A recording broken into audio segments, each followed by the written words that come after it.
ಸರ್ಕಾರಿ ಶಾಲೆ ಮಕ್ಕಳಿಗೆ ಏಕಾಏಕಿ ಹೊಟ್ಟೆ ನೋವು ಕಾಣಿಸಿಕೊಂಡಿದೆ. ಅರೇಹಳ್ಳಿ ಸರ್ಕಾರಿ ಶಾಲೆಯ 53 ಮಕ್ಕಳು ಈಗಾಗಲೇ ಆಸ್ಪತ್ರೆಗೆ ದಾಖಲಾಗಿದ್ದಾರೆ.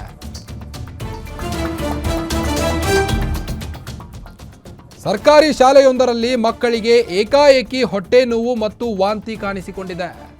ಅರಳಿಹಳ್ಳಿ ಸರ್ಕಾರಿ ಶಾಲೆಯ 53 ಮಕ್ಕಳು ಆಸ್ಪತ್ರೆಗೆ ಅವರನ್ನು ದಾಖಲಿಸಲಾಗಿದೆ.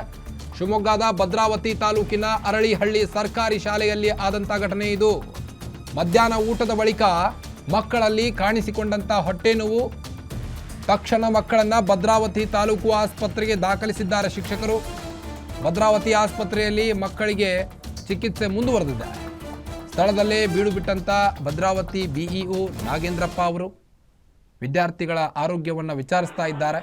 ಭದ್ರಾವತಿಯ ಬಿಇಒ ನಾಗೇಂದ್ರಪ್ಪ ಅವರು ಸರ್ಕಾರಿ ಶಾಲೆ ಮಕ್ಕಳಿಗೆ ಮಧ್ಯಾಹ್ನದ ಊಟ ಆದ ನಂತರ ಆದಂಥ ಪರಿಸ್ಥಿತಿ ಇದು. ವಾಂತಿ ಭೇದಿ ಕಾಣಿಸಿಕೊಂಡಿದ್ದು ಮಕ್ಕಳಿಗೆ ಈಗಾಗಲೇ ಶಿಕ್ಷಕರು ಆಸ್ಪತ್ರೆಗೆ ಅವ್ರನ್ನ ಅಡ್ಮಿಟ್ ಮಾಡಿದ್ದಾರೆ. ಅಲ್ಲಿ ಚಿಕಿತ್ಸೆ ಕೂಡ ನಡೀತಾ ಇದೆ.